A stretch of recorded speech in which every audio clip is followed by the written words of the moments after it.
Masters for you మీకోసం ఛానల్కి స్వాగతం సుస్వాగతం. ముందుగా మన జగద్గురువైన బ్రహ్మర్షి పితామహ పత్రిజీ గారికి మన గురుమాతకి ఆత్మ ప్రణామాలు మాస్టర్స్. ఓకే మాస్టర్స్, ఈ రోజు మన ఛానల్కి సీనియర్ పెరుగుడు మాస్టర్ అయిన శ్వేత మేడం మిర్యాలగూడ నుంచి వచ్చారు. మేడంని సాధారణంగా ఆహ్వానించుకుందాం.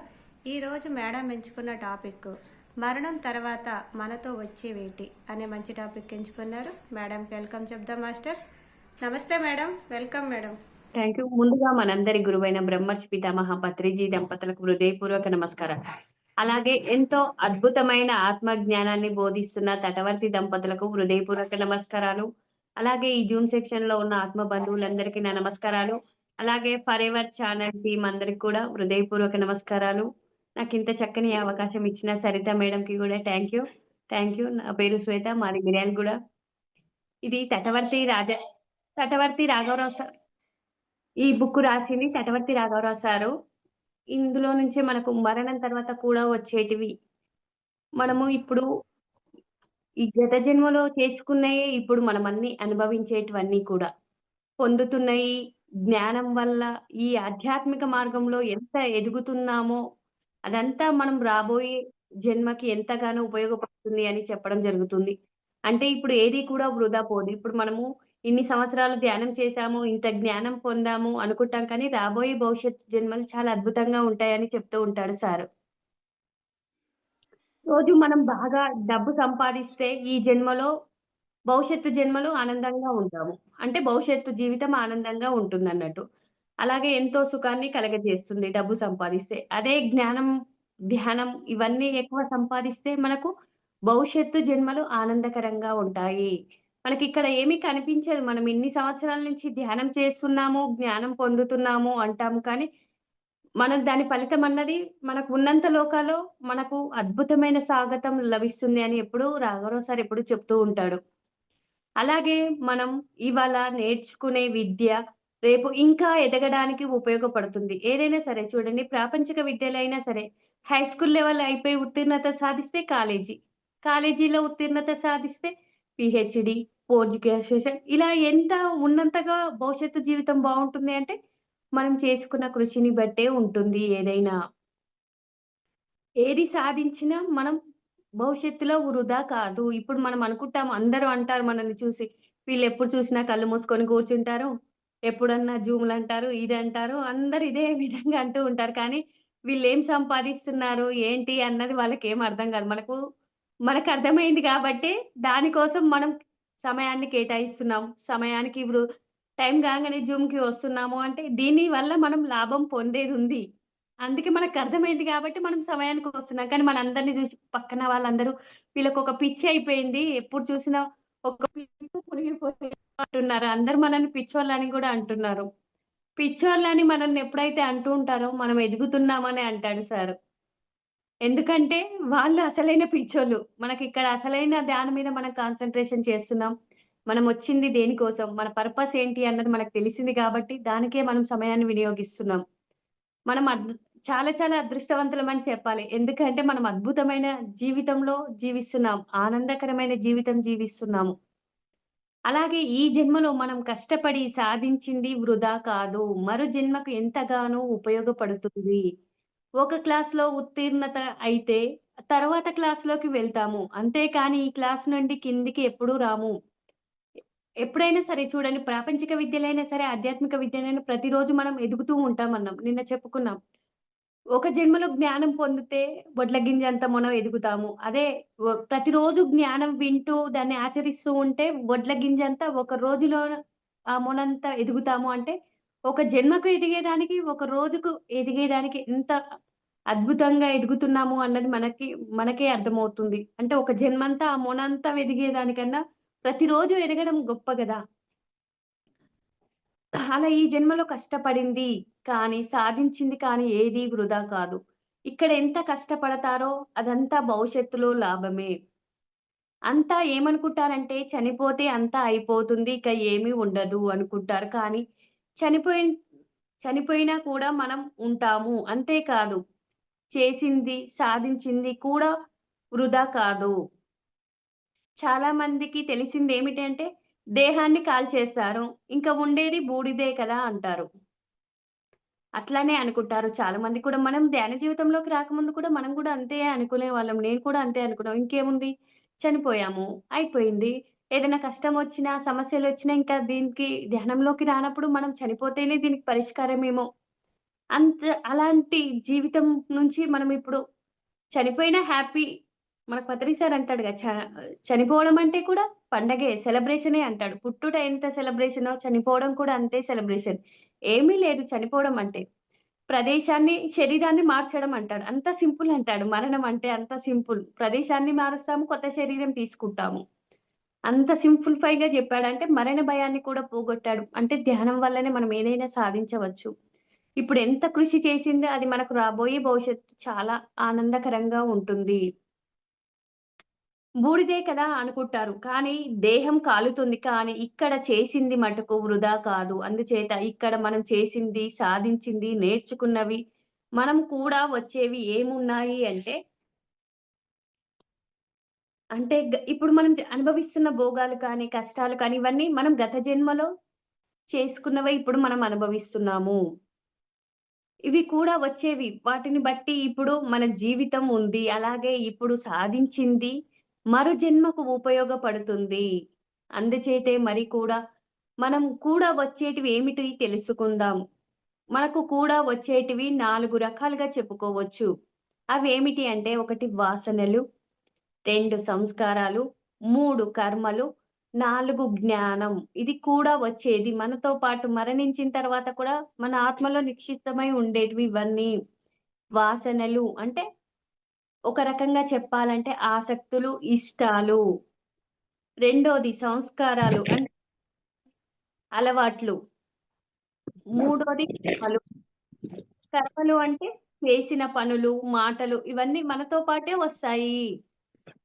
అలాగే జ్ఞానం అంటే ఆత్మకు లభించేది, ఆత్మ ఉన్నతి కలిగించేది. ఇవన్నీ కంటికి కనిపించకపోయినా మానవుడు చనిపోయిన తర్వాత కూడా వస్తాయి. వీటి గురించి కొంచెంగా వివరంగా తెలుసుకుందాం. మొదటిగా వాసనల గురించి తెలుసుకుందాం. వాసనలు అంటే ఇష్టాలు, ఆసక్తులు.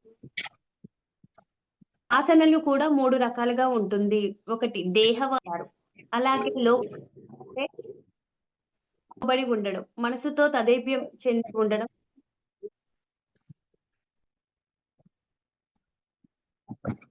ఈ శాస్త్రవాసనలు తాదాప్యం చెందితే అది బుద్ధితో చేసే పనులన్నీ శాస్త్ర వాసనలు అంటారు. వాసనలు మానవుని ఇనుప సంకెళ్ళ లాంటివే. అంటే దుఃఖం నుంచి బయట పడేసేటివి కావు. దుఃఖాన్ని పెంచేవి ఇవన్నీ. వీటి వల్ల అంటే దేహ వాసన ఉన్నా, వాసన ఉన్నా, శాస్త్ర వాసన ఉన్నా మనము మోక్షం పొందలేము. అంటే దుఃఖాన్ని పోగొట్టుకోలేము గదా! దుఃఖాన్ని పోగొట్టుకోకుంటే మోక్షం ఎక్కడొస్తుంది? దుఃఖాన్ని పోగొట్టే విధంగా ఉండాలి. దేహ వాసనలు అంటే దేహం కోసం చేసేవన్నీ దేహ వాసనలే. అంటే సంసారం, కుటుంబము, భార్య, భర్త, పిల్లలు, బంధువులు ఇలాంటి వాటి మీద మమకారం, వారి కోసమే జీవించడం, తన సమయాన్ని, జీవితమంతా వారికే వేచించడం దేహ వాసనలంటారు. ఎవరైనా అదే తన బాధ్యత అంటారు. అలా చనిపోయే వరకు వారి కోసమే కష్టపడడం, కృషి చేయడం దేహ వాసనల కిందకే వస్తుంది. ఇంకా దేహ సౌష్ఠవం అంటే ఈ దేహాన్ని చాలా అందంగా ఉంచాలి అని ఇంకా ఎక్సర్‌సైజ్ చేయడం, యోగా చేయడం ఇవన్నీ చేస్తూ ఉంటాం. అంటే ఎంతసేపు మనం దేహానికి ఎక్కువ ప్రాముఖ్యత ఇస్తే మోక్షాన్ని పొందలేము. దుఃఖ నివారణ మార్గాన్ని తెలుసుకోవాలి. దేహం తప్ప ఇంకా ఆలోచనే ఉండదు. ఎంతసేపు దేహ సుఖాలకే అంటే ఆరోగ్యంగా ఉంచాలి. ఈయన్నెప్పుడు ఫిట్‌నెస్‌గా ఉంచాలి.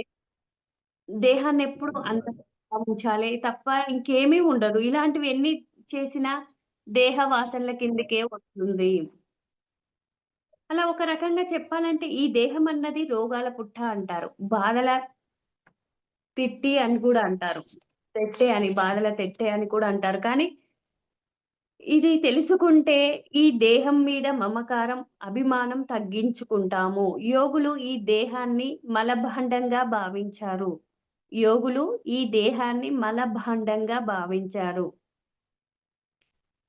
అంటే ఇప్పుడు దేహ వాసనలు ఎంతసేపు మనం శరీర సౌష్ఠవం ఆరోగ్యంగా ఉండాలే, ఎక్సర్‌సైజులు చేయాలే, ఎప్పుడు ఈ శరీరాన్ని అందంగా ఉంచాలని బ్యూటీ పార్లర్‌లకు వెళ్ళడము.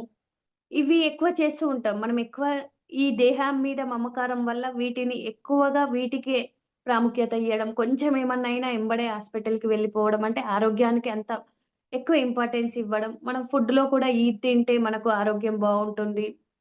ఇది తింటే బలము అన్న విధంగానే ఉంటుంది. ఎంతసేపు దేహం కోసమే మనకు దేహానికి అన్ని సుఖాలు కావాలి. ఇది ఉంటే సుఖం. మనం ఏదైనా ఎంతసేపు ఉన్నా సరే చూడండి, ఒకప్పట్లో పూర్వం రోజుల్లో అయితే దేహానికి కన్నా ఎక్కువ ప్రాముఖ్యత వాళ్ళు ఏమి ఇవ్వకపోయారు. ఎంత శరీరంతో ఎంతో రకమైన కష్టాలు చేసేవాళ్ళు. ఇప్పుడు మనకన్నీ దేహం సుఖపెట్టడానికే. మనం ఏదన్నా పప్పు రుబ్బాలంటే గ్రైండర్ ఉంది. పొయ్యి ముట్టియాలంటే గ్యాస్ సిలిండర్, గ్యాసే. అన్నీ ఆటోమేటిక్‌గా కనీసం టీవీ ఆన్ చేయాలన్నా రిమోట్‌తోనే ఆన్ చేయడం. అంటే అంత మనం సుఖాన్ని కోరుకుంటున్నాం. ఈ దేహం ఎప్పుడు సుఖమే కోరుకుంటుంది. ఎంతసేపు వీటికే మనం ఎక్కువ. బట్టలు పిండాలంటే ఇంతకుముందయితే మనం చేయితోని పిండేవాళ్ళం. ఇప్పుడు అవన్నీ కాదు. వాషింగ్ మిషన్‌లో ఏస్తే అన్నీ ఫుల్ డ్రై అయితది. మనం అది ఆరేసుకోవడమే మన పని. అంటే ఎంత సుఖాన్ని చూసుకుంటున్నాం. ఎంతసేపు దేహం సుఖంగా ఉంటే హాయిగా ఉంటుంది. మనకు భోగాలు ఉంటే ఆనందంగా ఉంటుంది కాబట్టి ఎంతసేపు మనం డబ్బు సంపాదించి ఈ సుఖాలు అనుభవించాలి. ఈ దేహంని సుఖపెట్టాలి. ఎంజాయ్ చెయ్యాలి. ఇదే ఆనందకరమైన జీవితము అనుకుంటున్నాము. వాటి కోసమే ఎక్కువ శ్రమిస్తున్నాము. ఇవన్నీ కూడా దేహ వాసనల కిందకే వస్తుంది. దేహం మీద అభిమానం, మమకారాన్ని తగ్గించాలి అంటూ ఉంటారు యోగులు. అందుకే యోగులు ఎక్కువ దేహానికి ప్రాముఖ్యత ఇవ్వరు. వాళ్ళు జ్ఞానానికి ప్రాముఖ్యత ఇస్తారు. అలాగే రెండోది ఇందులో వాసనలో రెండోది దేహ వాసనలే చెప్పుకున్నాం. ఇప్పుడు లోక వాసనలు. లోక వాసనలంటే ఇవన్నీ మనసుకు సంబంధించినవి. వీరిలో మనసు యొక్క ప్రాముఖ్యం ఎక్కువ ఉంటుంది. వీరు లోకం కోసం, లోకుల కోసమే ఎక్కువగా ప్రాముఖ్యత ఇస్తారు. వీరికి మనసుకు సంబంధించిన కోరికలు ఎక్కువుంటూ ఉంటాయి. అంటే అన్ని రంగాల్లో అందరికంటే అధికంగా ఉండాలని, వాటి కోసమే జీవితమంతా వెచ్చిస్తారు. అంటే ఒక్కొక్కరికి ఒక్కొక్క రంగం మీద ఇష్టం ఉంటుంది. ఒకరికి వ్యాపారం మీద నేనే అందరికన్నా పై స్థాయిలో ఉండాలి. ఇంకొకరికి ఉద్యోగాల మీద నేనే అందరికన్నా పెద్ద ఉద్యోగం సంపాదించాలి. ఇంకొకరికి పదవుల మీద ఉంటుంది వ్యామోహం. అందరికన్నా ఎక్కువ పదవిలో నేనే ఉండాలి. ఇవన్నీ మనసు అన్నట్టు. లోకానికి సంబంధించినవి. లోక వాసనలు ఇవన్నీ. అంటే లోకం కోసం ఇతరుల కన్నా నేను బావుండాలి. అన్నీ నా దగ్గరే బాగుండాలి. కొంతమందికి సినిమా రంగంలో నాకే మంచి పేరు రావాలి. ఇలా రాజకీయ రంగంలో నాకే మంచి పదవి రావాలి. ఈ దృష్టితోనే డబ్బుని ఎక్కువ సంపాదిస్తూ ఉంటారు. అంటే మనకి డబ్బుంటే, ఆ సంపాదనలుంటే మనం ఇంకా గొప్పగా జీవితం జీవించవచ్చు అని. వాళ్ళ మనసు అదే ఇష్టపడుతుంది. అదే కోరుకుంటుంది. అందుచేత వారు ఆ పనే చేస్తూ ఉంటారు. దానికే ఎక్కువ ఫస్ట్ టాప్ ప్రయారిటీ ఇస్తూ ఉంటారు. అంటే డబ్బు సంపాదించడానికి, మనసు మనం పక్క వాళ్ళకు ఒక అంతస్తుంటే మనకు 4 అంతస్తులుండాలి. ఎంతసేపు లోకం కోసమే ఆలోచిస్తూ ఉంటాం. ఇవన్నీ లోక వాసనల కిందకే వస్తాయి. వీటి మీదనే ఎక్కువ మమకారం ఉంటుంది. వారికిష్టమైనవి వాటికన్నా ప్రాముఖ్యం ఇస్తారెక్కువ. దేని మీద దృష్టి పోదు. వారు తనకంటే కూడా ఇతరుల గురించి ఎక్కువ ఆలోచిస్తూ ఉంటారు. ఎంతసేపు ఇతరుల కన్నా నాకే ఎక్కువుండాలి. ఈ పదవులే ఎక్కువుండాలి.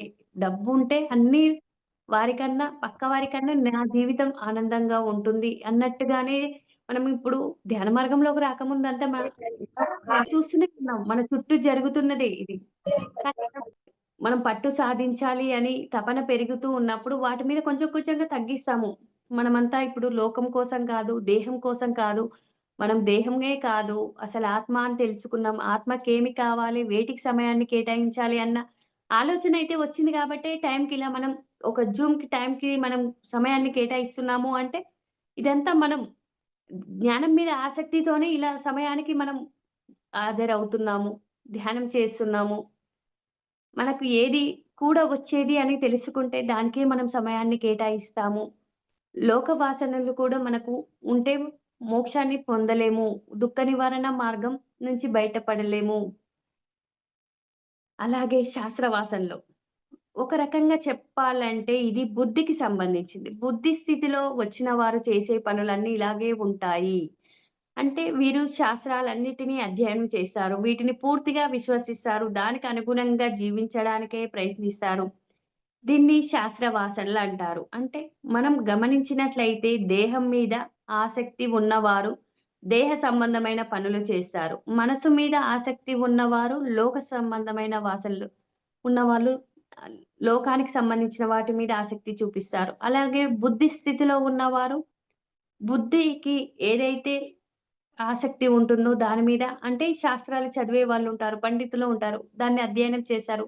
అలాగే జీవితాన్ని అలానే గడుపుతూ ఉంటారు. వాటి సంబంధమైన పనులే చేస్తూ ఉంటారు. శాస్త్రపరమైనవే చేస్తూ ఉంటారు. ఇక్కడ ఏమవుతుంది అంటే వీళ్ళు దేంట్లో ఆసక్తి చూపించి ఆ పనులు చేస్తూ ఉంటారో, ఆ వాసనలే, ఆ ఆసక్తులే వచ్చే జన్మకు కూడా వస్తాయి. అంటే ఇప్పుడు మనం దేని మీదైతే ఎక్కువ ఆసక్తి, శ్రద్ధ, ఇష్టం చూపిస్తామో వాటి మీదనే మళ్ళీ మీద మరు జన్మకు వాటి మీదనే ఆసక్తి ఎక్కువగా ఉంటుంది. చూడండి సంగీతం బాగా ఇష్టం అనుకునే వాళ్ళు చిన్నప్పటి నుంచే సంగీతాన్నే వాళ్ళు గత జన్మలో సంగీతం బాగా పాటలు పాడి ఉండొచ్చు. సంగీతం నేర్చుకునొచ్చు. మనం ఇప్పుడు యూట్యూబ్‌లో ఎంతో మందిని చూస్తూ ఉంటాం. చిన్నప్పుడే చిన్న పిల్లవాడిగా ఎన్నో పాటలు పాడుతూ ఉన్నాడు. అలాగే ఒక చెస్ చాంపియన్ కావాలి అంటే చిన్నప్పటి నుంచే వాళ్ళు వాటి మీద ఆసక్తి చూపిస్తారంటే ఆ గత జన్మ సంస్కారాలు ఈ జన్మలో అలాగే ఉంటాయి. ఆ ఇష్టాలు, ఆ వాసనలు అన్నయి ఆసక్తులు మళ్ళీ జన్మెత్తిన తర్వాత గూడా వాటి మీదనే ఎక్కువగా ఉంటుంది. అందుకే చిన్నప్పటి నుండే అద్భుతంగా పాటలు పాడుతూ ఉంటారు. అలా ఈ జన్మలో చాలా చిన్న వయసులోనే భగవద్గీత శ్లోకాలు చెప్పుకోవడానికి వాడు గత జన్మలో భగవద్గీత పండితుడని తెలుసుకోవచ్చు. మనం ఎన్నో యూట్యూబ్‌లలో చిన్న చిన్న పిల్లలు ఇవి చెబుతున్నారు, వీటి మీద ఆసక్తి ఎక్కువ చూపిస్తున్నారు అంటే ఇవన్నీ గత జన్మలో వచ్చిన వాసనలు ఇప్పుడు ఆసక్తులుగా మనకు చిన్నప్పటి నుంచే ఉంటాయి అన్నది మనం తెలుసుకోవాలి. కొందరికి డ్రైవింగ్ అంటే ఇష్టముంటుంది. చిన్న పిల్లలు గూడా డ్రైవింగ్ జేసిన వాళ్ళు ఉన్నారు. అంటే ఇవన్నీ గత జన్మలో వాళ్ళు పొంది ఉన్నయి అదే జన్మ కంటిన్యూ కావడము. కారణం గత జన్మ నుంచి వచ్చిన వాసనలే అని తెలుసుకోవాలి. ఈ వాసనలు అంటే ఆసక్తులు జన్మ జన్మల నుంచి జీవుడిని వదిలి పెట్టకుండా వస్తాయి. అందుచేతే ఈ జన్మలు ఉన్న ఆసక్తులు, ఇష్టాలు మనల్ని వదిలిపెట్టవు అని మనం తెలుసుకోవాలి. అంటే ఇప్పుడు మనము దేని మీద ఆసక్తి చూపిస్తున్నాము, మనకు వేటి మీద ఇష్టాలున్నాయో, మళ్ళీ భవిష్యత్ జన్మ కూడా మనకు వాటి మీదనే ఆసక్తికరమైన జీవితంగా ఉంటుంది. ఇప్పుడు మనం జ్ఞానపరమైన ఆసక్తి మనలో ఉంది అంటే, భవిష్యత్తు జన్మలో యోగుల కుటుంబంలో పుట్టడము, డబ్బున్న కుటుంబంలో పుట్టడము, మనకు యోగానికి అనుకూలమైన వాళ్ళ ఇంట్లో జన్మ తీసుకోవడం జరుగుతూ ఉంది. ఇవన్నీ మన ఇప్పుడు ఏవైతే అనుభవిస్తున్నామో అవన్నీ మన గత జన్మలో వాటి మీద ఆసక్తులు ఉన్నాయి. ఇప్పుడు అవి చూపిస్తున్నాం. ఇప్పుడు మన భవిష్యత్తు జన్మ ఎలా ఉండాలి అన్నది కూడా మన చేతిలో ఉంది. వేటి మీద మనం ఆసక్తి చూయించాలి, వేటి మీద ఇష్టాలు పెంచుకోవాలి. మన భవిష్యత్తు జన్మ బావుండాలంటే ఇప్పుడేం చేయాలి? ఇప్పుడే మనం చేయాలి. చేయవలసింది చేస్తే పొందవలసింది భవిష్యత్తు జన్మలో అద్భుతంగా పొందుతాము. అందుకే ప్రతి ఒక్కరూ మరు జన్మ ఉంటుంది కాబట్టి, ఈ జన్మ నుంచే వాసనలు కలిగి ఉండాలి. మంచి ఇష్టాలు ఉండాలి. అప్పుడే భవిష్యత్తులో అంటే మరు జన్మకి ఎంతో ఉపకరిస్తాయి. అందుచేత ఈ జన్మలో సాధించింది, చేసింది వృధా కాదు అని గురువు గుర్తుపెట్టుకోవాలి. అందుచేత ఈ జన్మలో మీరు, మీ పిల్లలు, మీ భార్య, భర్త, ధనం మీద మమకారం ఎక్కువ ఉందనుకోండి. మరు జన్మలో అవ్విటిని పొందాలన్న ఆసక్తే ఎక్కువగా ఉంటుంది. జన్మకు కూడా అదే మమకారంతో ఉంటారు. అందుకే ఆధ్యాత్మికత మీద ఆసక్తి చూపించండి. జ్ఞానం పొందే ప్రయత్నం చేయండి. ఇప్పుడు మనం చేస్తున్నాము ఎవరికైతే భార్య మీద కానీ, భర్త మీద కానీ పిల్లల మీద కానీ, ఎక్కువ ధనం మీద కానీ మమకారం ఉంటుందో, మళ్ళీ వచ్చే జన్మలో కూడా అవే ఆసక్తులుగా జన్మ తీసుకుంటారు. దుఃఖం నుండి బయటపడడానికి ప్రయత్నించరు. కానీ కష్టాలు వచ్చినప్పుడు నా పరిస్థితి ఇలా అయ్యిందే అని, నా జీవితం ఇలా అయ్యిందే అని, ఏం చేయాలి దాని అని బాధపడుతూ ఉంటారు. కానీ ముందే మనం భవిష్యత్తు జన్మ మన జీవితంలో సద్గురువు రాకుంటే మనకు కూడా తెలవకపోవునేమో. మన జీవితంలో పత్రి గారు లాంటి సద్గురువులు మన జీవితంలో వచ్చారు కాబట్టి, ఎంతో కొంత అద్భుతమైన జ్ఞానం తెలుసుకుంటున్నాము అంటే, మళ్ళీ మనం జ్ఞానం మీద ఆసక్తి కలుగుతుంది కదా! ఎంతో అంత ధ్యానం చేయడం వల్ల ఎంతో అంత నేర్చుకుంటున్నాం. పూర్తిగా మారాము అంటే మారలేదు. ఏదో 1%, 2% మారినా అది మళ్ళీ మనకు మరు జన్మకు ఉపయోగపడే వాటికి మనం సమయాన్ని కేటాయిస్తున్నాం. ఇప్పుడు గంట సేపు ఈ జూమ్ దగ్గర మనం కూర్చుంటున్నాము అంటే జ్ఞానం మీద ఆసక్తి ఉంది కాబట్టి. మరు జన్మకి ఇది మనకు కూడా వస్తది. ఈ జ్ఞానం మనతో పాటు తీసుకువెళ్ళేది. మన ఆత్మలో నిక్షిప్తమై ఉన్నది. ఇక్కడ సంపాదించిన కార్లు రావు, మేడలు రావు, డబ్బు రాదు, బంగారం రాదు. ఈ వాసనలు, ఈ ఆసక్తులే మనతో పాటు మనం తీసుకువెళ్ళేటివి. భవిష్యత్తు జన్మలు ఆనందకరంగా ఉండాలి అంటే, మనం వీటి మీద ఎక్కువ సమయాన్ని కేటాయించాలి. మనకింకా తెలిసింది మనం కూడా వచ్చే వాటికి ఎక్కువ సమయాన్ని కేటాయిస్తే మన జీవితం అద్భుతంగా ఉంటుంది కదా! ఇప్పుడు ఎట్లాగో గత జన్మలో తెలవదు కాబట్టి ఇలా అనుభవిస్తున్నాము. కష్టాలు, బాధలు ఇవన్నీ అనుభవిస్తున్నాం.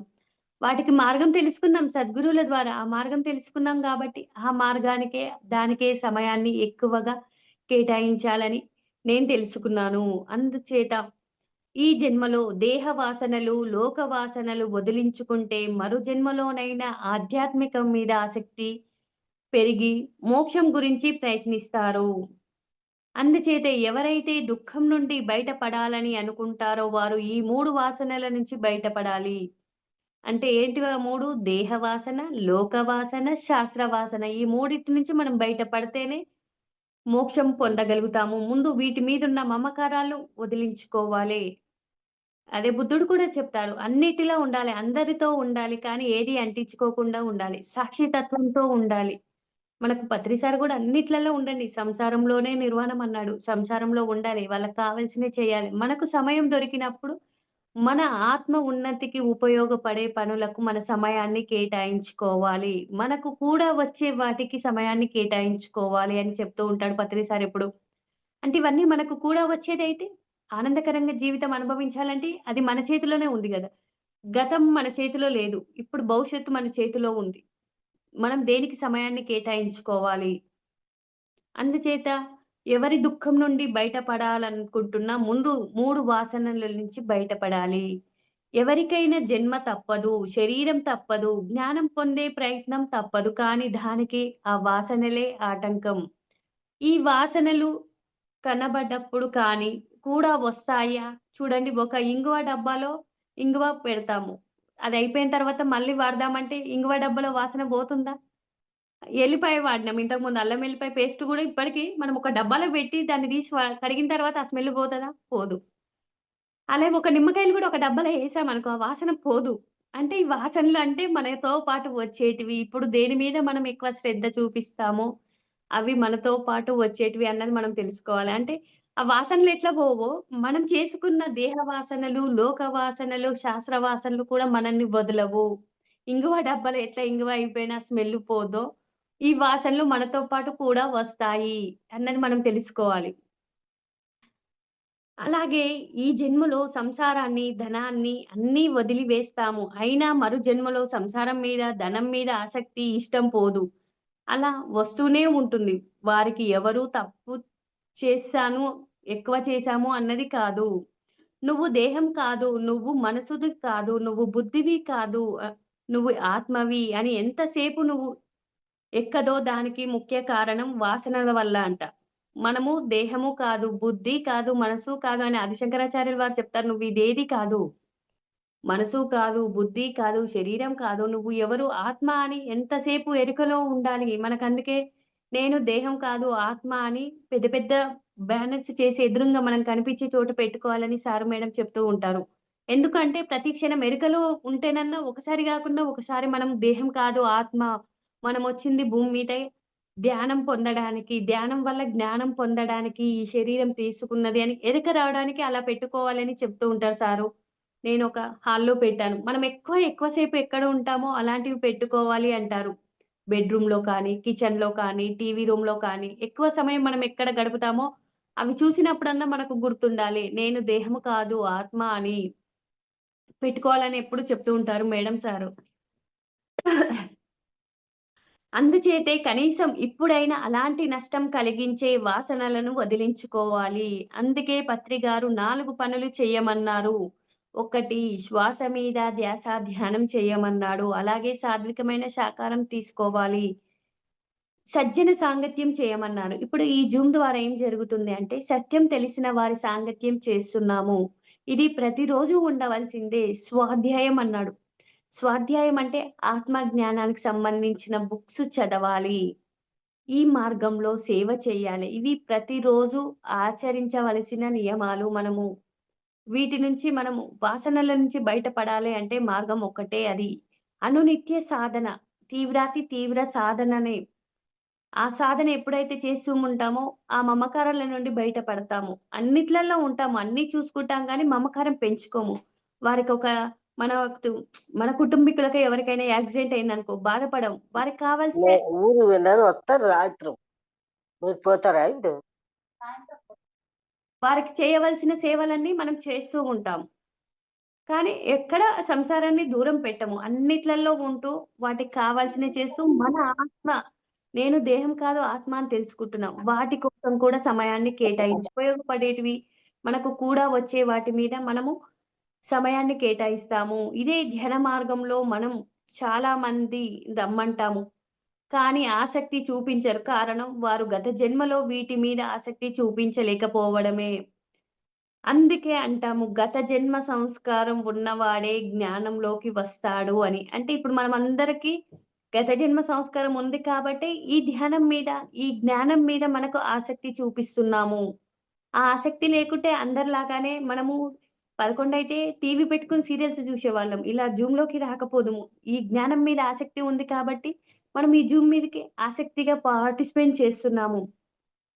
అందుకే సారు చెప్తూ ఉంటాడు. భీమవరం రండి. మీకు ధ్యానం మీద గ్రిప్పు వస్తుంది.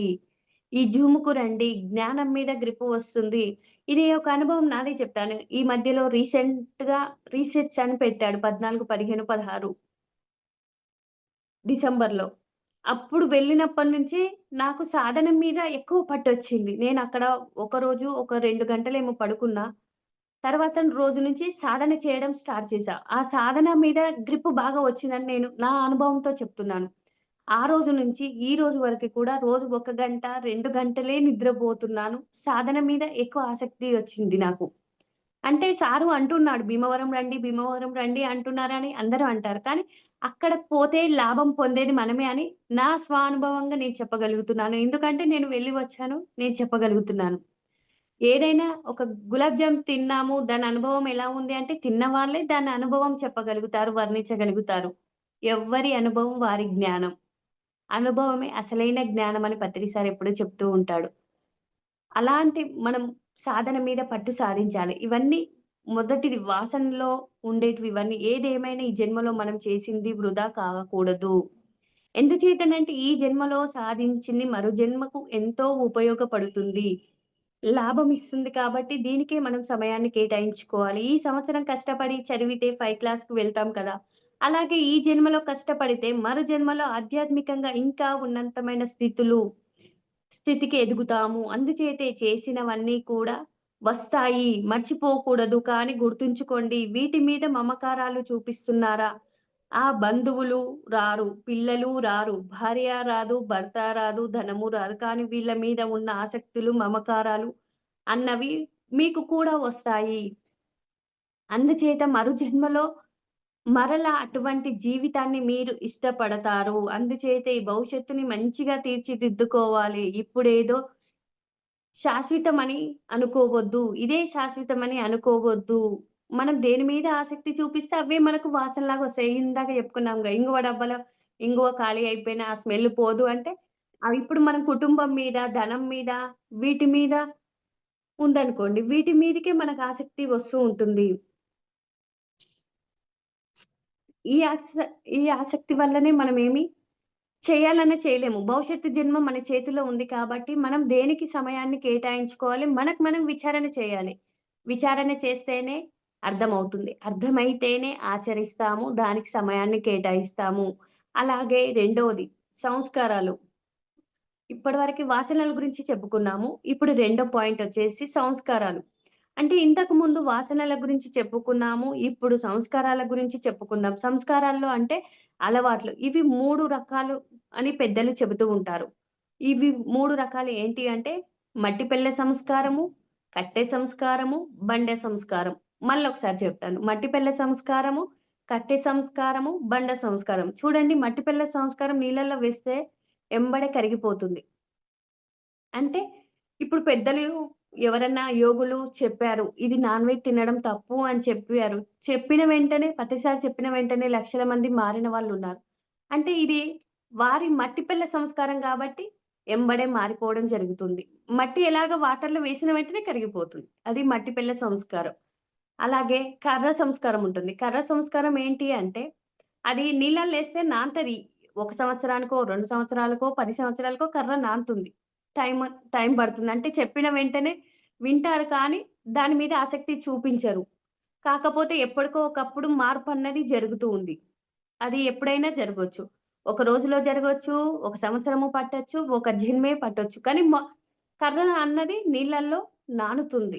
ఎప్పటికైనా నానుతుంది. అదే బండ సంస్కారం ఉంటది. వారికి ఎంత చెప్పినా మొండిగా వాదిస్తారు. బండని నీళ్ళల్లేస్తే ఒక సంవత్సరం గాదు, యుగం మొత్తం నీళ్ళల్లో ఉన్నా కరగదు. అంటే మనం ఏ సంస్కారంలో ఉన్నామో మనకు మనం విచారణ చేయాలి. ఎవరో చెప్పవలసిన అవసరం లేదు. ఎవరో ఏదో చేశారు కాదు. మనం ఏ దాంట్లో ఉన్నాము అన్నది మనకు మనం విచారణ చేయాలి. చెప్పిన విషయాలు మనం వింటున్నాము. ఏదైనా ఆచరిస్తున్నామా లేదా? ఆచరిస్తేనే మనం ఉన్నంతగా ఎదగగలుగుతాము. అలా చెప్పినప్పుడే మట్టి నీళ్ళల్లో వేసినప్పుడు ఎలా కరిగిపోతుందో, అలాగే వీళ్ళు కూడా వారు చెప్పినవి వాటిని అర్థం చేసుకొని వెంటనే వారిని అలవాట్లు మార్చుకుంటారు. ఎప్పుడైతే విగ్రహారాధన వద్దన్నాడు పత్రి సారు 18 ఆదర్శ సూత్రాల్లో 14 సూత్రం. విగ్రహారాధన వద్దు, సత్యారాధన చెయ్యాలి అన్నాడు.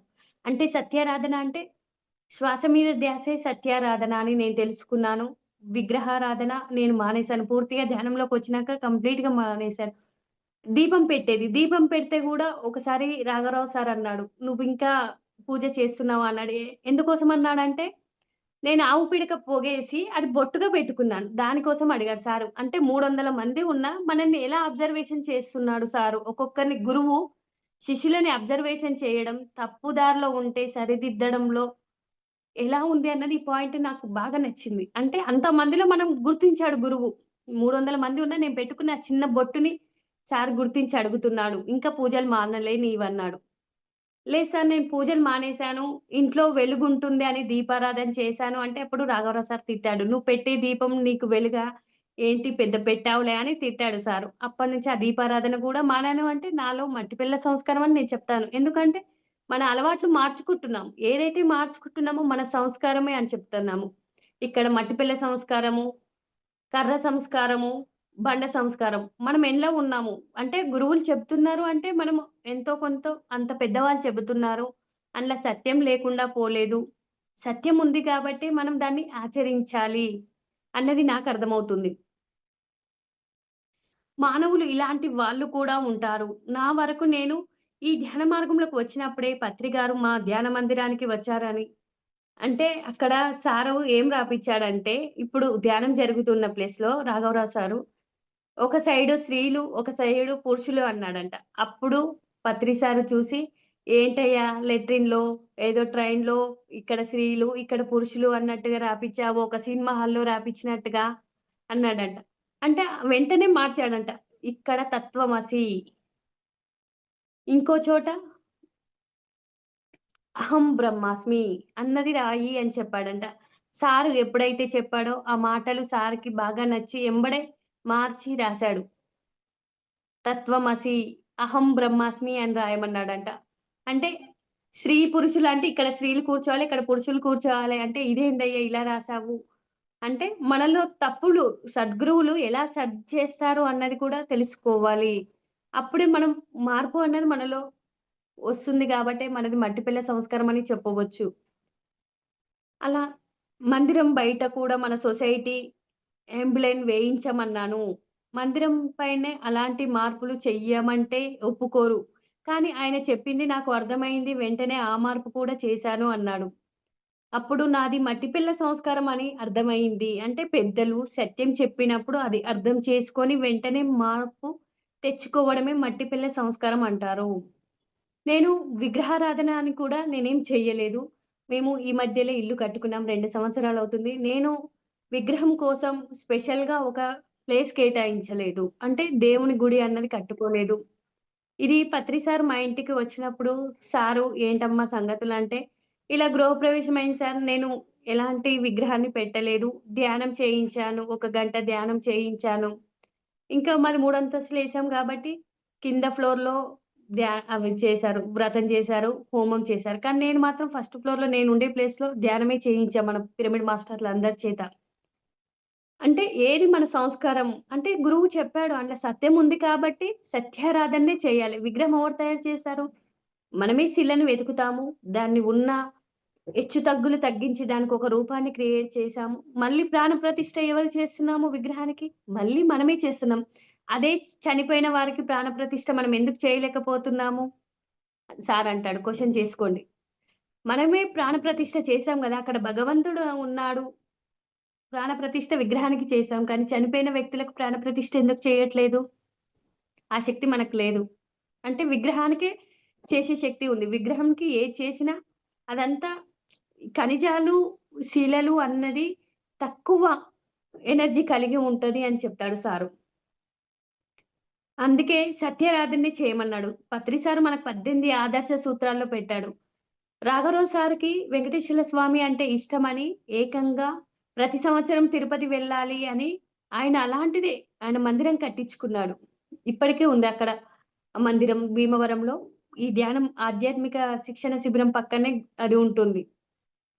కానీ సారు వచ్చినప్పుడు శనివారం అంట ఆ రోజు 3 రోజుల యజ్ఞం జరుగుతూ ఉంటే సార్ వాళ్ళ అలవాటు కామన్‌గా ఎలాగా అంటే ఇప్పుడు పూజ చేసే అలవాటు కదా!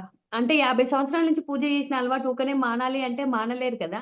సార్ పత్రి సార్ వచ్చినప్పుడు సార్‌ని బయట కూర్చోబెట్టి ఇయాల శనివారం అని మేడం సార్ వెళ్లి లోపటికి సారేమో బయట మెడిటేషన్ చేపిస్తున్నాడంట పత్రి సారు.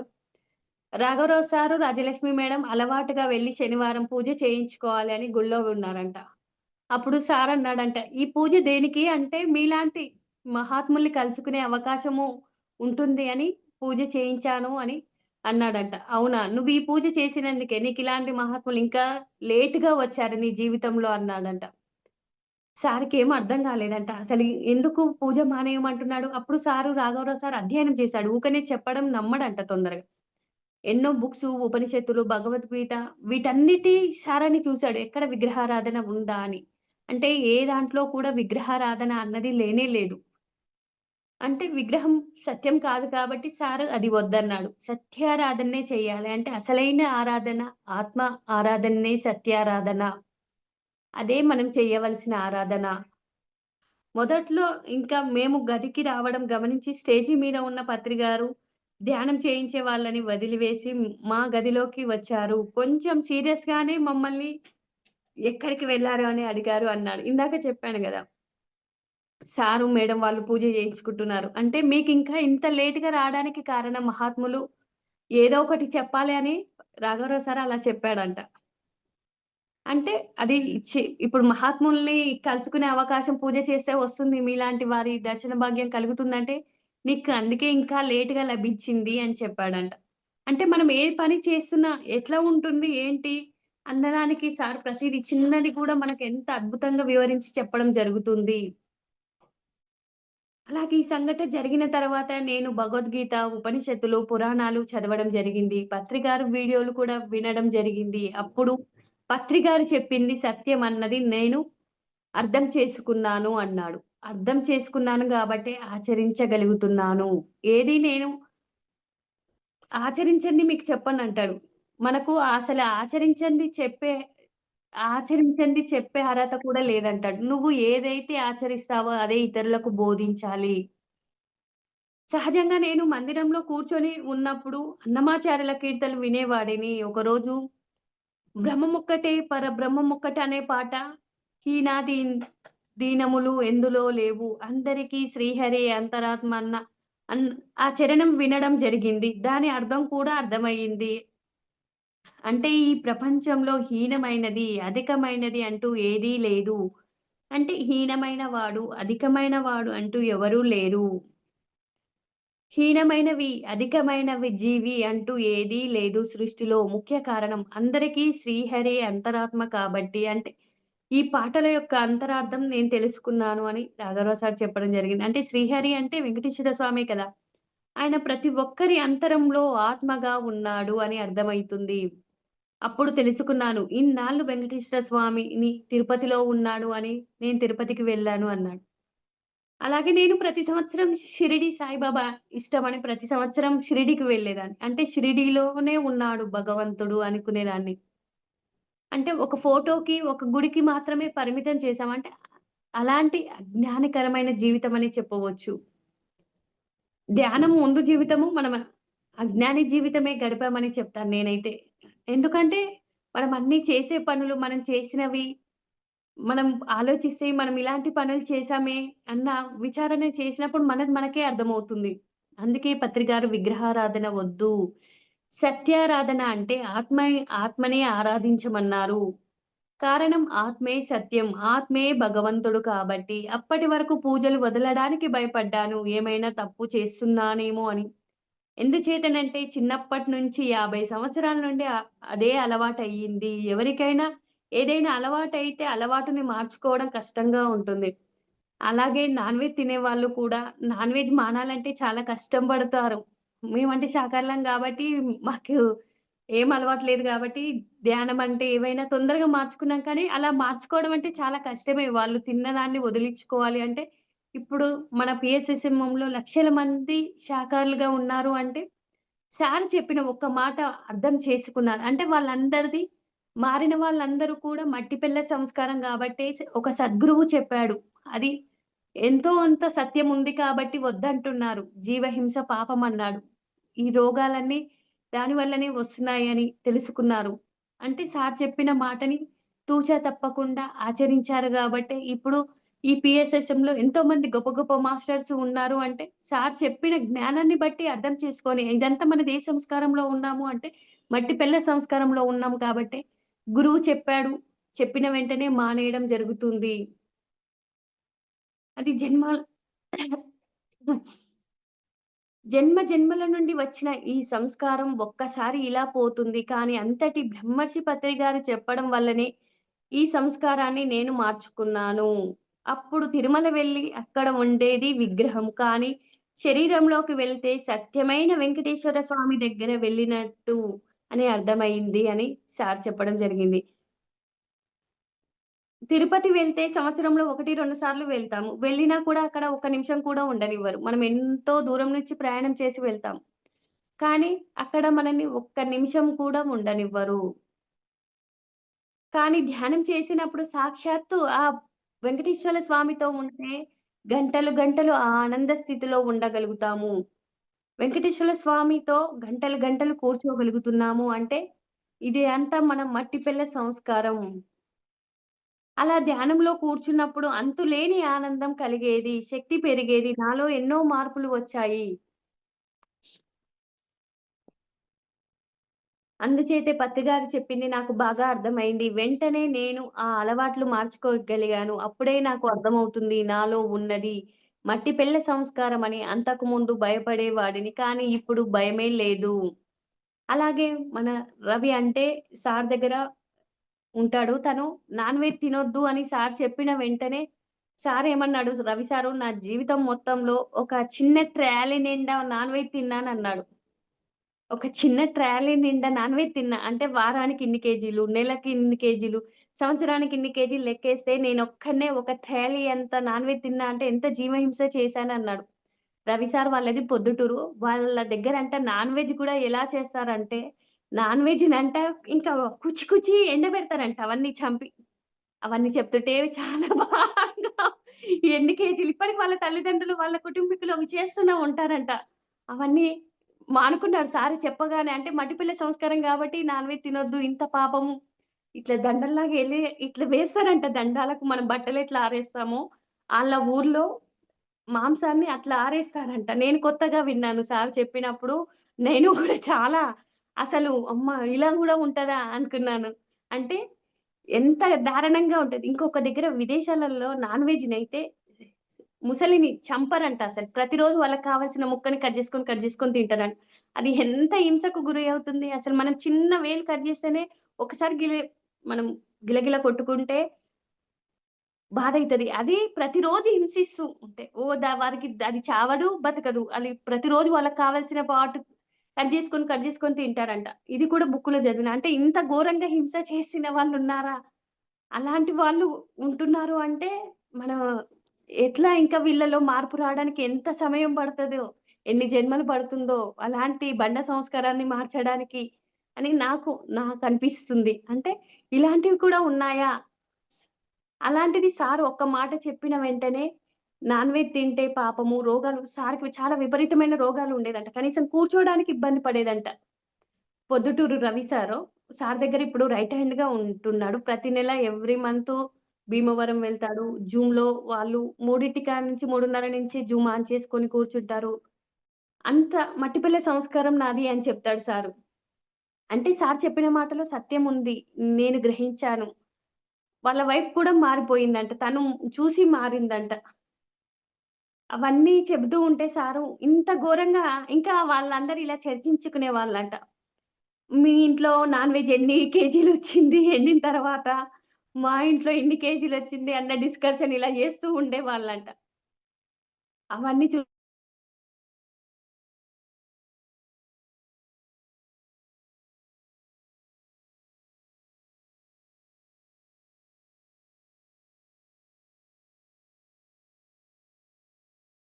అంత హింస చేసి అలా పెట్టుకున్నారు అన్నది ధ్యాన మార్గంలోకొచ్చిన తర్వాత అర్థమైంది అని మేడం వాళ్ళెప్పుడూ చెప్తూ ఉంటారు. వాళ్ళ అనుభవాన్ని అప్పుడప్పుడు చెప్తూ ఉంటే కొత్త వాళ్ళు కూడా ఇన్‌స్పైర్ అవుతూ ఉంటారు. అంటే ఇంత పాపపు పని మనం చేశాము అన్నది మనకే ఆలోచన వస్తూ ఉంటే, ఆ పనిని మళ్ళీ అనుభవం వస్తే మళ్ళీ చేస్తామా అంటే చెయ్యము. అది మట్టిపిల్ల సంస్కారం.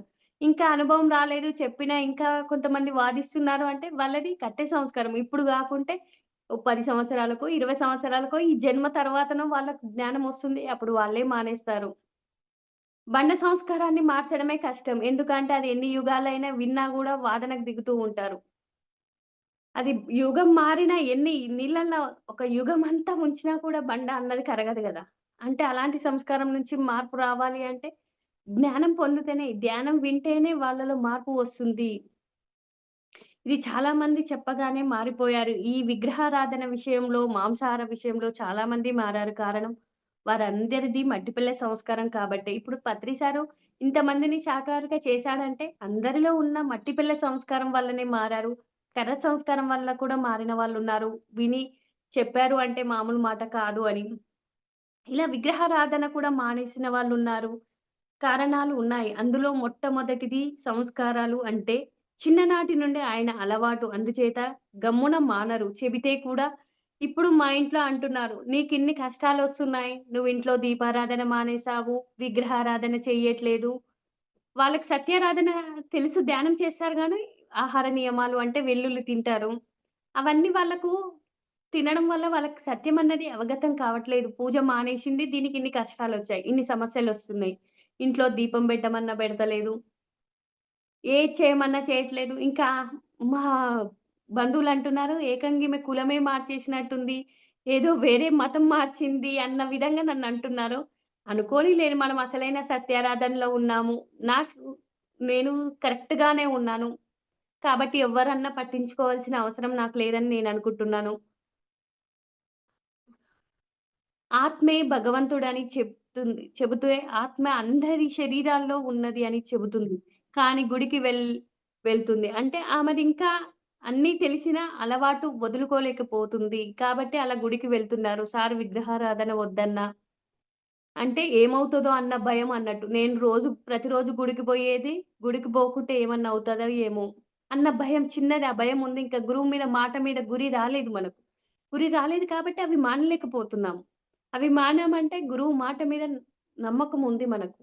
ఆ గురి ఉండాలి. గురువు మాట మీద గురి ఉండాలి అంటాడు. అంటే అప్పుడు మనం ఎదగడానికి ఎంతో ఆస్కారం ఉంది. మనం పూజ చేస్తే అక్కడే ఆగిపోతాం. మెట్టు దగ్గరే ఆగిపోతాం. కానీ నాకు ఎల్‌కేజీలో కూర్చోవడం ఇష్టము. నేను ఫస్ట్ క్లాస్‌కి వెళ్ళను అంటే, మనం ఒక మెట్టు వదిలితేనే ఒక మెట్టుకు ఎదుగుతాము. ఒకటి వదిలితేనే ఇంకోటి ఎదగనీకి అవకాశం ఉంది. పూజ అన్నది ఎక్కడ ఏసిన గొంగలి అక్కడే. కానీ ఎక్కడ కష్టాలు, దుఃఖాలు ఏవి పోవు. ఎంతసేపు మనం కోరికల కోసమే పూజలు చేస్తూ ఉంటాము.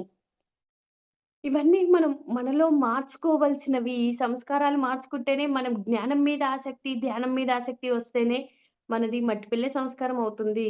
కర్ర సంస్కారం నుంచి మట్టిపెళ్ళే సంస్కారంలోకి రావాలి. బండ సంస్కారం నుంచి కర్ర సంస్కారం, కర్ర సంస్కారంలో నుంచి మట్టిపెళ్ళే సంస్కారంలోకొచ్చిన వాళ్ళమే మనమందరమని చెప్పుకోవచ్చు. అందుచేత ఈ సంస్కారాలు అంత తొందరగా పోవు. సంస్కారాలు మంచివైతే ఇబ్బంది లేదు. మనకు నష్టం కలిగించేటట్టుగా ఉంటే మనం ఎదుగుదల ఆటంకం కలిగినట్లే. అంటే మన దుఃఖ నివారణ ఇబ్బంది ఉంటే ఆ అలవాట్లు మార్చుకోవాల్సిందే. దానికి బుద్ధి బాగా వికసింప చేసుకోవాలి. తీవ్ర సాధన చేయాలి. తీవ్రాతి తీవ్ర సాధన, అనునిత్య సాధన అని చెప్పారు గురువు వాళ్ళు. ఆ అనునిత్య సాధన చేసినప్పుడే మనం ఎదగగలుగుతాము. గమ్ అందుచేతే ఆత్మైన మనము జన్మించినప్పుడు ఒక శరీరం తీసుకుంటాము. తీసుకొని ఆ జన్మలో ఆ శరీరంలో ఎన్నో సంబంధించుకుని, సమకూర్చుకొని, ఎన్ని పొంది, ఎన్నెన్నో చేసి మరలా ఆ శరీరం వదిలేస్తాము. గమనిస్తే మనం వచ్చినప్పుడు వట్టి చేతులతోనే వస్తాం. మరణించినప్పుడు అంటే చనిపోయినప్పుడు వట్టి చేతులతోనే వెళ్ళిపోతాం. అంటే ఖాళీ చేతులతోనే వెళ్ళిపోతాం. అంతేకాని చేతులతో పట్టుకెళ్ళేవి ఏమీ లేవు. కారణం శరీరం లేనప్పుడు చేతులు ఉండవు. ఎలా పట్టుక వెళ్తాం? కానీ కనపడనిది పట్టుకెళ్లరు. కానీ మానవులందరూ కనపడే వాటి మీద దృష్టి పెడతారు. వాటినే ప్రాముఖ్యమిస్తూ ఉన్నారు. అవే తమవని అనుకుంటారు. అవే శాశ్వతం అనుకుంటారు. వాటిని చూసి మురిసిపోతారు. పొంగిపోతారు. గర్వపడతారు. అహంకరిస్తారు కూడా. కానీ ఇవన్నీ ఉండనివి, తనతో కూడా రానివి అన్న విషయాలు తెలుసుకోవాలి. అంతేకాదు అలా తాము సంపాదించుకున్నది ఏదైనా కోల్పోయి, నష్టపోయి ఎంతో బాధపడతారు. ఈ కనిపించేవేవి కూడా వచ్చేవి కాదు. కనిపించేవన్నీ వచ్చేటివి కావు. అందుకే ఏదైతే ఇవ్వబడిందో, ఎంతైతే ఉందో అంత మటికే ప్రకృతి మనకు ఇవ్వబడింది అని తెలుసుకోండి. గతంలో మనం పొందినవి అర్హతని బట్టి మనకు ఇవ్వబడింది అని తెలుసుకోవాలి. ఉన్న దాంతో తృప్తిగా జీవించాలి. అలా జీవించిన వారే ఎప్పుడూ ఆనందంగా ఉంటారు. వీలైతే ఎంత తక్కువ ఉన్నా తక్కువలో తక్కువ లోక కళ్యాణకరమైన వాటికి ఉపయోగించండి. ఫలితం కూడా వస్తుంది. అంతేకాని భూమి మీద ఎంత పోగేసినా కూడా రాదు. ఇది జ్ఞానులకే అర్థమవుతుంది. అందుచేతే వాసనలు వస్తాయి, సంస్కారాలు వస్తాయి, కర్మలు వస్తాయి. సంపాదించుకున్న జ్ఞానం కూడా వస్తుంది అన్నది తెలుసుకోవాలి. ఇక్కడ ధనం ఉన్నవారు గొప్ప కాదు. పదవి ఉన్నవాడు గొప్ప కాదు. కానీ ఎవరైతే ఇక్కడ చిన్న కూలి పని చేసేవాడైన ధ్యానం చేశారు చూడు పైలోకంలో వారు గొప్పవారంటారు. ఇక్కడ ఎన్ని కోట్లు సంపాదించినా అంబానీ అయినా సరే, కానీ పైలోకంలో ఏమీ లాభం ఉండదు. ఎందుకంటే అవి ఇక్కడి వరకే ఈ సంపదలు, భోగాలు, ఈ ప్రపంచం, ఈ భూమితోనే అంతమైపోతాయి. మళ్ళీ మనం పైకి పోయితే మనము అడుగుతారు మనల్ని కౌన్సెలింగ్ చేస్తారు పైన మన పై వాళ్ళు. "నువ్వు భూమి మీదకెందుకొచ్చావు? నువ్వు కొన్ని లక్ష్యాన్ని నిర్దేశించుకున్నావు. నువ్వెన్ని పనులు చేశావు నీ లక్ష్యానికి? నువ్వెంత జ్ఞానం పొందావు? సాధన కోసం శరీరం తీసుకున్నావు" అని మనల్ని కౌన్సెలింగ్ చేస్తారు. అప్పుడు నేనేమి చేయలేదని మరణించిన తర్వాత బాధపడతాము. అది బాధపడకూడదు అంటే ముందు మనం తెలుసుకుంటున్నాం. మరణం తర్వాత కూడా వచ్చే వాటికి సమయాన్ని కేటాయించాలి. అప్పుడు ఇక్కడ కోటీశ్వరుల కన్నా అక్కడ మనకు గొప్ప స్వాగతం లభిస్తుందంట. ఉన్నంత లోకాల్లో గొప్ప గొప్ప యోగులు. మనం మరణించినప్పుడు కూడా ఒక ధ్యాని మరణిస్తే మనకంటే ముందు వెళ్ళిన యోగులు వస్తారంట. ఈ శరీరాన్ని, ఈ ఆత్మని తీసుకువెళ్ళడానికి. అదే ఒక ధ్యానం చేయని వారు మరణిస్తే మన పూర్వీకులు, పెద్దలు వస్తారంట. మనకు అన్నీ కూడా ఆకాశ రికార్డ్‌లో నిక్షిప్తమై ఉంటాయి మనయన్నీ. బండ సంస్కారం ఇప్పుడు మూడోది బండ సంస్కారం కొంతమంది ఉంటారు. వారిది బండ సంస్కారం. వాళ్ళు ఎంత చెప్పినా వినరు. అలాంటి వారిని గురువు వీడికి చెప్పినా లాభం లేదని వదిలేస్తారు. ఎవరైతే అర్థం చేసుకుంటారో వాళ్ళకే చెప్పడానికి ప్రయత్నిస్తూ ఉంటారు. వీరి ప్రారంభ జన్మల్లో ఉన్నవాళ్ళు వీళ్ళకి ఈ అలవాట్లు పోవాలంటే ఎన్నో జన్మలు పడుతుంది అంటారు. బండ సంస్కారం పోవడానికి ఎన్నో జన్మలు పడుతుంది అని. అలాగే మూడోది వచ్చేసి కర్మలు. కర్మలు అంటే ఏమిటి? అవి ఎన్ని రకాలు? కర్మలు ఎటువంటి కర్మలకు ప్రాముఖ్యం ఇవ్వాలి? ఎటువంటి కర్మలు మనం చెయ్యాలి అన్న విషయాలు తెలుసుకుందాం.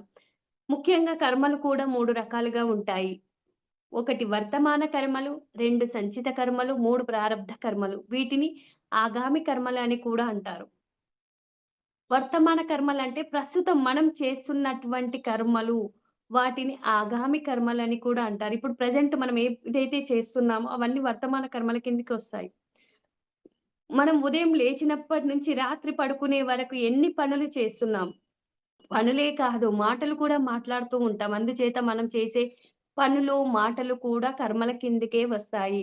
మనం కర్మలన్నీ ఇక్కడ ఒక 60% ఈ జన్మలో అనుభవిస్తాం. మిగిలినయి మనతో పాటు తీసుకెళ్తాం. మన ఆత్మతో పాటు వస్తాయి. అవి పుణ్యం, పాపము, సంస్కారాలు, వాసనలు ఇవన్నీ మళ్ళీ మనతో పాటు తీసుకెళ్తాము. ఇక్కడి నుంచి మనం వదిలి వెళ్చిన ఇక్కడ ఒక 60% వరకే మనం కర్మలను అనుభవిస్తాము. ఇంకా 40% మన ఖాతాలో డిపాజిట్ అవుతాయన్నట్టు. సంచితం. స అలాగే ఇది చిత్రగుప్తుని చిట్టా అని అంటారు. మన సొసైటీలో దీన్ని ఆకాశిక్ రికార్డ్. మనం చేసుకున్నయి చెప్పుకున్నాం. మరలా కొత్తగా జన్మ తీసుకునేటప్పుడు ఈ సంచితం నుంచి కొన్ని కర్మలు ఎంచుకున్నాం. అలా ఏ కర్మ అయితే మనం ఎంచుకుంటామో ఆ కర్మల్ని ప్రారబ్ధ కర్మలంటారు. ఇప్పుడు మనం జన్మ తీసుకునేటప్పుడు ఇప్పుడు మన ఖాతాలో 40% ఉన్నాయన్నాం. అందులోకెళ్ళి 40 ఉన్నాయనుకుందాం. ఒక 10 తెచ్చుకుంటాం. ఆ 10 మనము ప్రారబ్ధంగా అనుభవిస్తానని తెచ్చుకుంటాం. కానీ మనము తల్లి గర్భంలో ప్రవేశించినప్పుడు అంతా గుర్తుంటది. ఎప్పుడైతే తల్లి పేగు కట్ జేస్తారో అప్పుడు మనం గతం మర్చిపోతాం. మతం మర్చిపోయినప్పుడు మనం తెచ్చుకున్న ఖాతాల్ని అన్నీ మర్చిపోతాం. మన ప్రారబ్ధ కర్మలు మనం తెచ్చుకున్నాం. ఇవి మనం అనుభవించాలి. అనుభవిస్తేనే అనుభవం పోతుంది. అనుభవిస్తేనే మనకు అనుభవం పొందుతాము అన్నది తెలుసుకుంటాము. అంటే ఇవన్నీ మనం చేసిన కర్మల వల్లనే. ఏ కర్మలు చేయాలి?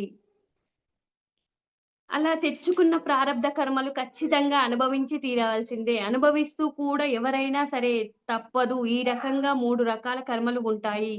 ఈ కర్మల్ని బట్టే మన భవిష్యత్తు ఉంటుంది. ఈ కర్మలు మీద ఎంత అవగాహన ఉంటే మీ భవిష్యత్తు అంత లాభం పొందుతారు. అంతేకాదు ఈ కర్మలు 3 రకాలుగా చేసేవారు ఉంటారు. అవి పాపకర్మలు, పుణ్యకర్మలు, ముక్తి కర్మలు. వీటిని ఆత్మకర్మలని కూడా అంటారు. అంటే గమనిస్తే కొంతమంది పాపకర్మలు చేస్తూ కొంతమంది పుణ్యకర్మలు చేస్తారు. చాలా తక్కువ మందే ముక్తి కర్మలు చేస్తూ ఉంటారు. ఇప్పుడు మన పిరమిడ్ సొసైటీలో అందరూ మనము ముక్తి కర్మలకు ఎక్కువ ఇంపార్టెన్స్ ఇస్తాము. పాపము వద్దు, పుణ్యము వద్దు. పాపము అంటే ఇనుప సంకెళ్ళు, పుణ్యము అంటే బంగారు సంకెళ్ళు. బంగారు సంకెళ్ళైనా జన్మ ఉంటుంది.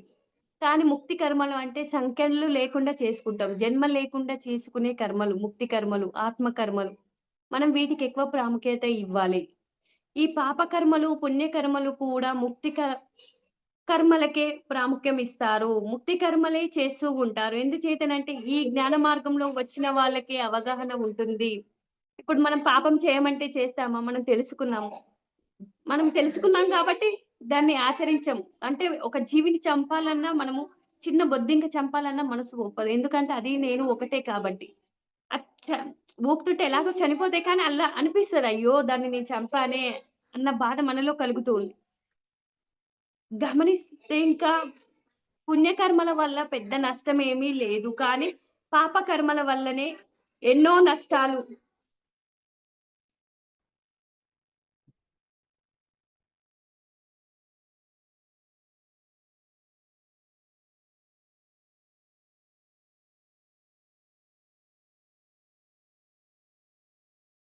పిల్లలు అల్లరి చేస్తున్నారు. అందుకే మనకు గమనిస్తే పుణ్యకర్మల వల్ల పెద్ద నష్టమేమీ లేదు. కానీ పాపకర్మల వల్లే ఎక్కువ నష్టాలు పడవలసింది. నరకం అనుభవించవలసింది. మరి ఈ పాప కర్మలు అధిగమించాలి అంటే, ముక్తి కర్మలు చెయ్యాలి అంటే జ్ఞానాన్ని పెంచుకోవాలి. జ్ఞానానికే అంటే జ్ఞానాన్ని పెంచుకునే మార్గం శ్వాస మీద ధ్యాస, ధ్యానం వల్లనే.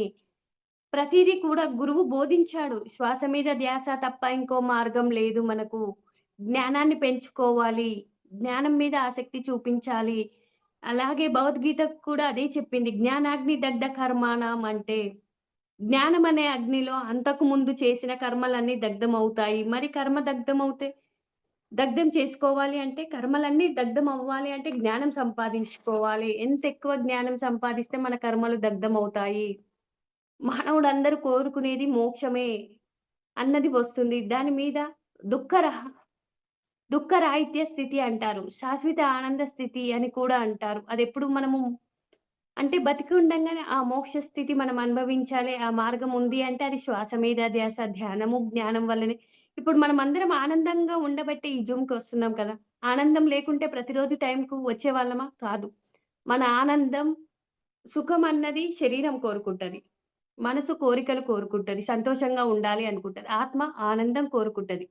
మనమందరం ఆనందంగా ఉంటున్నాము అంటే ఆత్మతో, భగవంతునితో ఉంటున్నాం కాబట్టి, ఆ ఆనందాన్ని మనం 10 మందికి చేరవేయాలి. ఈ జ్ఞానం అన్నది, సత్యం అన్నది అందరికీ చేరవేయాలన్న ఒక లక్ష్యంతోనే మనం ఈ దానికి జూమ్ రన్ చేయడానికి కూడా అదే ఉద్దేశ్యం.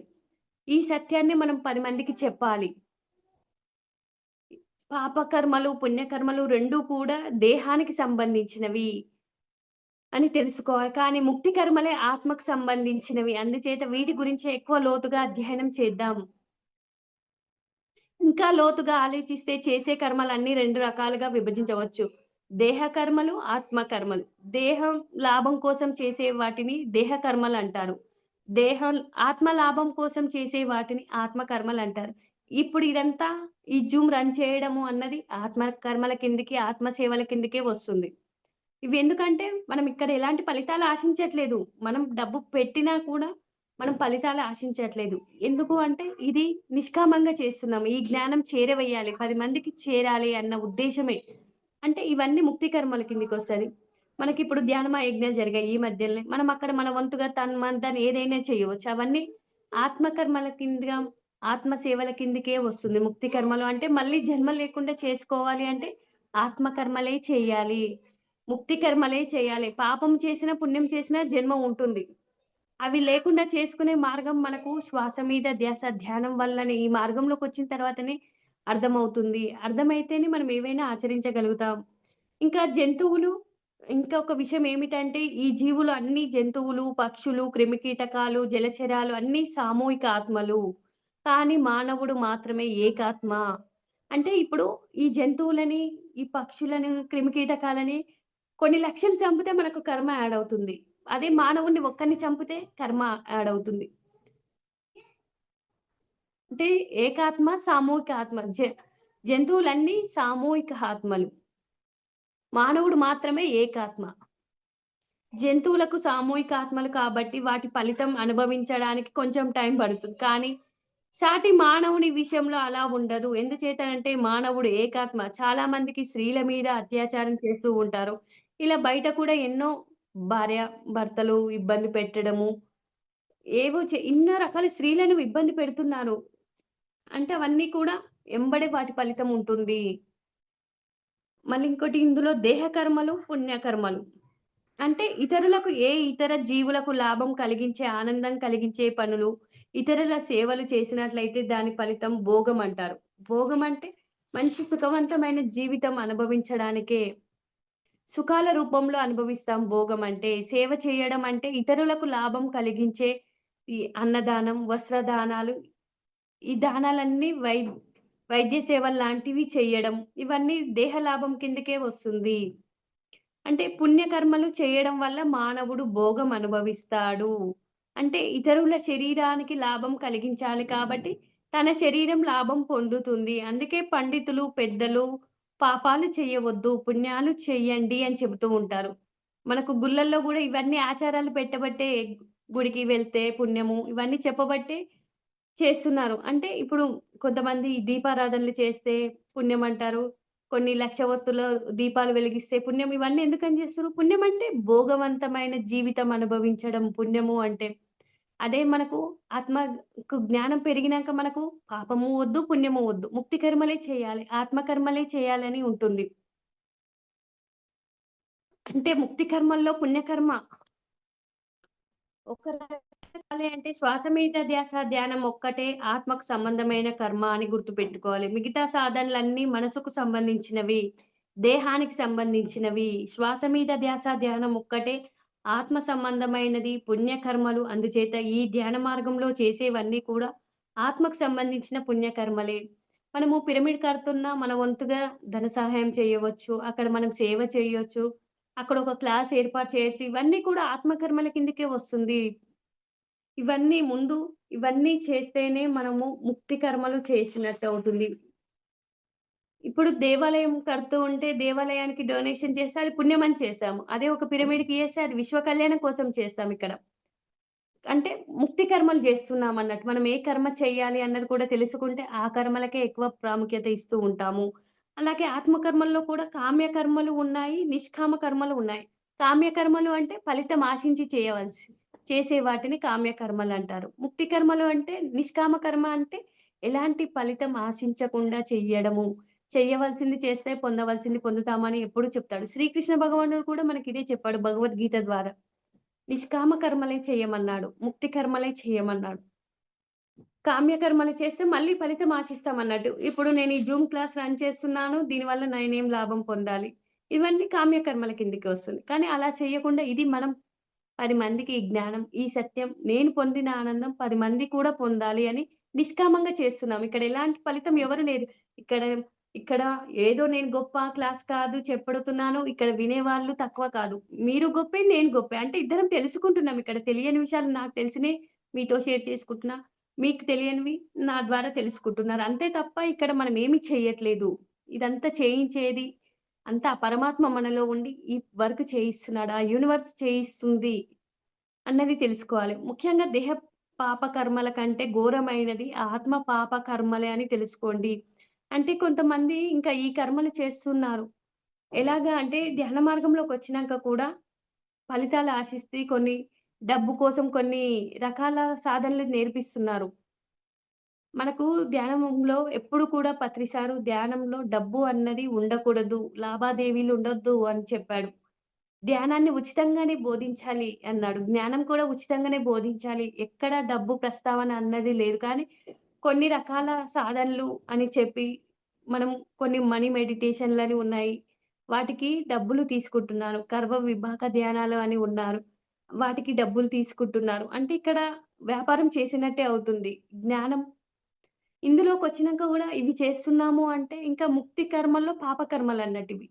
వారికి ఇంకా ఎక్కువ శిక్ష పడుతుంది. తెలిసి చేస్తే ఎక్కువ శిక్ష ఉంటుంది కదా! తెలియక చేస్తే కొంచెమే అంటారు. తెలిసి చేస్తే ఇంకెక్కువ శిక్ష పడుతుంది. మనకివన్నీ తెలుస్తున్నాయి.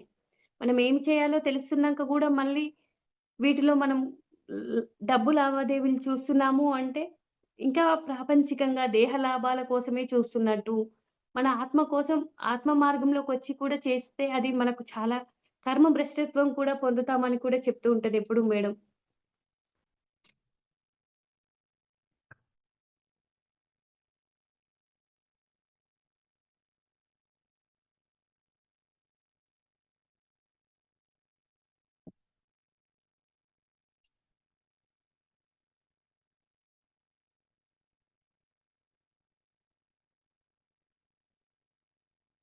ఇంకా మనం అన్నీ చెప్పేసుకున్నాము. వాసనలు, కర్మలు, సంస్కారం, జ్ఞానం. జ్ఞానం ఎలా వస్తుంది అంటే కూడా ధ్యానం వల్లనే జ్ఞానం అని చెప్పుకున్నాము. ఇదంతా మనం దేనికోసం చేస్తున్నాము అంటే ఆత్మకర్మలే చెయ్యాలి. మనతో పాటు కూడా వచ్చే వాటికి సమయాన్ని కేటాయించాలి. కూడా రాని వాటికి చేసి సమయాన్ని వృధా చేసుకోవద్దు. దేనికి సద్వినియోగం చేసుకోవాలి అన్నది మనం విచారించాలి. మనతో పాటు వచ్చే వాటికే ఎక్కువ సమయాన్ని కేటాయించాలి. నిష్కామంగా చేయాలి. చేసే కర్మలు కూడా నిష్కామంగా చేయాలి. పాపము వద్దు, పుణ్యము వద్దు. ముక్తి కర్మలు చేద్దాం, ఆత్మ కర్మలే చేద్దాం. కామ్య కర్మలు కాకుండా నిష్కామ కర్మలే చేద్దాం. దానివల్లనే మనం ఎంతో అంత ఆత్మ ఎదుగుదల ఉంటుంది. మరీ జన్మలో కూడా మనకు అద్భుతమైన జన్మ తీసుకుంటాము. అద్భుతమైన యోగుల కుటుంబంలో జన్మ తీసుకునే అవకాశం ఉంది. గతం మన చేతిలో లేదు. భవిష్యత్తు మన చేతిలో ఉంది కాబట్టి ఏం చేయాలి అన్నది మనమే ఆలోచించుకోవాలి. మనం ఆలోచించుకుంటే మనం ఎలా జీవించాలి? జీవించే దాంట్లో మార్పొస్తది. మాట తీరులో మనం చేసే చేతల్లో పనులు, కర్మలు అన్నీ మారిపోతాయి. దేహం అనుకుంటే ఒక రకంగా చేస్తాం పనులు. నేను దేహం కాదు ఆత్మ అనుకుంటే మన పనులు వేరైపోయినాయి. అంటే ధ్యానం ముందు మన జీవితం ఎలా ఉంది? ధ్యానం తర్వాత మన జీవితం ఎలా ఉంది? వేటికి ఉపయోగించాలి అన్నది మనకన్నీ అర్థమవుతున్నాయి. అర్థమవుతేనే ఆచరిస్తాము. ఆచరిస్తేనే మనం ఆత్మ ఉన్న స్థితి నుంచి ఉన్నత స్థితికి ఎదుగుతాము. మరణించిన తర్వాత కూడా మనకు జీవితం ఉంది. ఆ జీవితాన్ని అనుభవించాలంటే ఇక్కడ ఏవైతే చేస్తున్నామో మరణం తర్వాత గూడా మనకు అద్భుతమైన జీవితం ఉంటుంది. గొప్పగా ఉంటుంది. ఇక్కడ ఆత్మజ్ఞానం పొందిన వారికి స్వాగతం గొప్పగా ఉంటుంది అని సార్ ఎప్పుడు చెప్తూ ఉంటాడు. అంటే మనం చాలా అదృష్టవంతులం అనాలి. కోట్ల మందిలో మనం ఈ జ్ఞానం పొందే అర్హత మనకొచ్చింది అంటే, పరమాత్మకు ఎప్పుడైతే మనం ఇష్టమై ఉంటామో వారికే ధ్యానం అందుతుందంట. అంటే మనమంతా పరమాత్మకి ఇష్టమైన వరకు చేస్తున్నాం ఇక్కడ. ఆయన ఇష్టపడ్డ వారి లిస్ట్‌లో మనం ఉండాలి. దీనికి కూడా ఒక ఎగ్జాంపుల్ చెప్తాను. చెప్పి ఎండ్ చేస్తాను. ఏంటి అంటే నారద మహాముని ఎప్పుడూ ఆయన త్రిలోక సంచారి ఎప్పుడూ తిరుగుతూ ఉంటాడు. ధ్యానం చేసేవాళ్ళు, ధ్యానం చేయని వాళ్ళ లిస్ట్ ఎలా ఉంటది అంటే పూజలు చేస్తూ, నామం చేస్తూ ఉంటే విష్ణుమూర్తి ఒక లిస్ట్ రాస్తుంటాడంట. ఒక రెడ్ కలర్ బుక్ రాస్తూ ఉంటాడు. ఏంటి స్వామి మీరు రాసే లిస్ట్ అని అడిగినప్పుడు, ఇది నన్నిష్టపడే వారి లిస్టు అంటాడంట. అంటే అందులో మొదటి పేరు ఎవరుంది అని చూస్తాడు. అంటే నారద మహామునిదే ఉంటది. ఎందుకంటే ఆయన ప్రతి క్షణం నారాయణ, నారాయణ అని జపం చేస్తూ ఉంటాడు. వారి లిస్ట్‌లో మొట్టమొదటిగా నా పేరే ఉంది అని చాలా సంతోషపడతాడు. హనుమంతుని పేరు ఎక్కడైనా ఉంటుందా అని చూస్తాడు. హనుమంతుడి పేరెక్కడా ఉండదు. మళ్ళీ ఈ విషయం చెప్పడానికి భూలోకానికి వస్తాడు నారద మహాముని. బయటికి వచ్చి చెప్తూ ఉంటే అప్పుడు ధ్యానంలో నుంచి లేసి నారదుడు, "ఏంటి స్వామి" అని అడుగుతాడు హనుమంతుడిని. ఆ! విష్ణుమూర్తి ఇలా ఒక లిస్టు రాస్తున్నాడు. ఏంటి ఆ లిస్టు అని అడిగితే, బ నేను విష్ణుమూర్తిని ఇష్టపడే వారి అంటే భగవంతుడిని ఇష్టపడే వారి లిస్ట్‌లో మొట్టమొదటిగా నా పేరే ఉంది అంటే, "అలాగనా?" అంటాడు. హనుమంతుడు ఓకే అంటాడు. మళ్ళీ ఆయన ధ్యాన స్థితికెళ్ళిపోతాడు. మళ్ళీ తిరిగి వెళ్తూ ఉంటే, మళ్ళీ విష్ణుమూర్తి ఇంకో బుక్ రాస్తుంటాడు. బ్లూ కలర్ బుక్ రాస్తూ ఉంటాడంట. "స్వామి ఇప్పుడేం రాస్తున్నారు?" అంటే, "నేనిష్టపడే లిస్ట్" అంటాడు. మళ్ళీ ఇందులో మొదటిగా నా పేరేమైనా ఉందా అని చూస్తాడు. అక్కడ తన పేరుండదు. మొట్టమొదటిగా పేరుండేది హనుమంతునిది. హనుమంతుని పేరుంది అంటే, అప్పుడు చాలా బాధపడి ఈ విషయం చెప్పడానికి పోతాడు. ఎందుకు అంటే హనుమంతుడు ఎప్పుడూ ధ్యానంలోనే ఉన్నాడు. ఆయన 4 సంవత్సరాల నుంచి ధ్యానం చేస్తున్నాడు. అందుకే ధ్యానం చేస్తే భగవంతుని లిస్ట్‌లో మనం ఉంటాము. అంటే పరమాత్మ లిస్ట్‌లో మనం ఉన్నామంటే గొప్పవారం కదా! ఇప్పుడు సాయిబాబా అంటే అందరిష్టం అంటారు. కానీ ఆయన చెప్పింది ఎవరు ఆచరిస్తున్నారు? ఆయన పగలు రేయి ధ్యానం అన్నాడు. పరమాత్మునిలో లీలం కావాలి అంటే ధ్యానం చేయడమే లీలమవుతాము. ఇది ఎప్పుడు మనకర్థమవుతుందంటే ధ్యాన మార్గంలోకొచ్చిన తర్వాత ధ్యానాన్ని ఆచరిస్తూ, ఈ జ్ఞానం 10 మందికి పంచుతున్నప్పుడు ఆ ఆనందం వచ్చినప్పుడు మనకర్థమవుతుంది. మనము ఏ లిస్ట్‌లో ఉన్నాము అన్నది మనకు మనమే సెల్ఫ్ చెక్ జేసుకుంటాం. అంటే పరమాత్ముడు ఇష్టమైన వారి లిస్ట్‌లో మనం ఉండాలి ఎప్పుడూ. నాకింత చక్కని అవకాశం ఇచ్చిన ఫరెవర్ టీమ్ అందరికి హృదయపూర్వక నమస్కారాలు. అలాగే పత్రి సార్‌కి, తటవర్తి దంపతులకి నా హృదయపూర్వక నమస్కారాలు.